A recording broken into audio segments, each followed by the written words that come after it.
ขออนุญาตขอราชวงศ์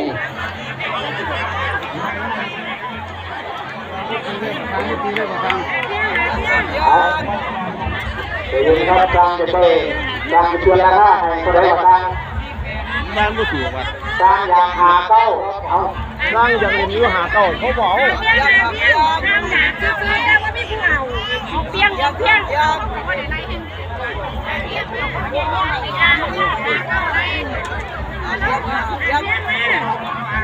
คนรอ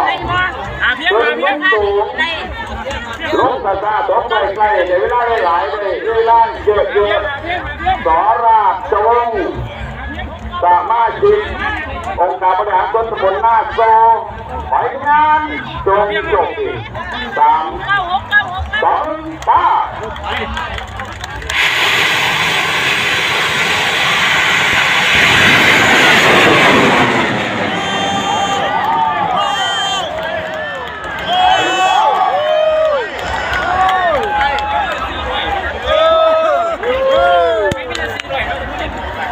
ตายว่าเยี่ยมโตพลังป่าที่จังหวัดสุพรรณบุรีอะไรหาเก้าเลยอุ้ยหาเพี้ยนว่าจะเดินทางโตพลังป่าที่จังหวัดสุพรรณบุรีขึ้นดีก็ว่าขอรับเจ้าองค์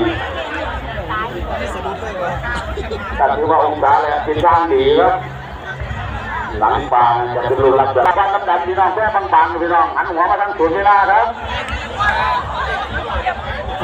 กำลังจะรู้ว่าเป็นสาวภาษาหญิงแกงครับเป็นตำแหน่งหางครับ340คะแนนผ่านเลขที่ลอยน้ำหนาแน่นอนแต่ที่เท่าไหร่นะครับขอราชวงศ์สังที่มาประจำวันต่างๆนะครับท่านยาละมากระบมนะครับอะไรต่างๆเบาครับ360คะแนนผ่านที่ลอย9ไปหาที่ลอย30บุรุษพี่น้องแน่นอนของเขาครับขอราชวงศ์มันนักเดิมพาเดิม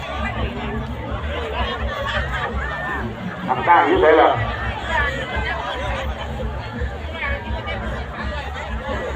คอยโยกคอยหมุนที่ไรกับทานแล้วพี่น้องแน่นอนครับคอยโยกคอยหมุนได้ทุนคืนเลยพี่น้องอีกต่อมาเขาจะรู้ป่าดำลงมาเป็นป่าขาวๆฟันเหลืองๆก็ดูเลยพี่น้องบนย่อยก็โดนนะครับโอ้ยเบิ้งเลขาเจ็บพกเจ็บปฏิบัติหรือไม่เป็นป่าขาวๆแจงๆครับเจ็ดแรกแล้วก็จะมีเจ็ดที่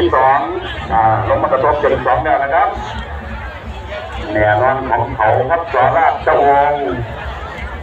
หันหัวมาทางศูนย์เวลานะครับเดี๋ยวก็หันหัวมาทางขวามือนะครับยอดเยี่ยมสอราชวงศ์เหลือปลายไม้นะพี่น้องเริ่มกระทบตามลงมาตั้งพัดครับ455คะแนน